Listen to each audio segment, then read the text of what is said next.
त्यांनी राष्ट्रवादी काँग्रेस पक्ष संपर्क कार्यालय सुरू केलं।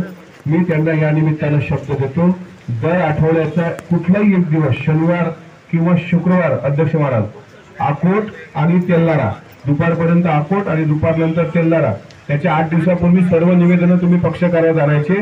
त्याचं 6व्या दिवशी सॉर्टिंग आम्ही करून त्या संबंधित अधिकारी बोलून लवकरच जनता दरबार सुरू करू आणि बूथ कमिटीने जे काशीराम बोलले कमिटीच्या संदर्भात जर बूथ बांधणी करणारे पोरं सक्रिय असतील तर त्यांनी त्यांच्या गावातले 3 किलोमीटर पर्यंतचे पानंद रस्ते शेत रस्ते त्याचं निवेदन विकास पवार यांच्याकडे द्यावं। ते पानंद रस्ते आम्ही लवकरात लवकर मंजूर करून देणार आहोत ग्रामीण भागामध्ये।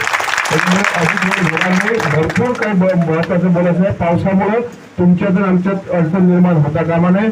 त्यामुळे आपल्याला आता यावेळेस एवढंच सांगतो की हे पक्ष कार्यालय राष्ट्रवादी काँग्रेस पक्षाचा आगामी काळामध्ये तेल्लारा तालुक्याचा चेहरा मोहरा बदलेल।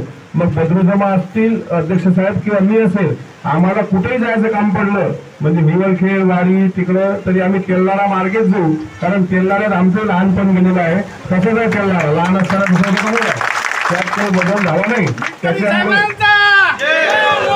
आणि काशीराम भोईचा आशीर्वाद पाठीशी असल्यामुळे आपला विजय कोणी रोखू शकणार नाही।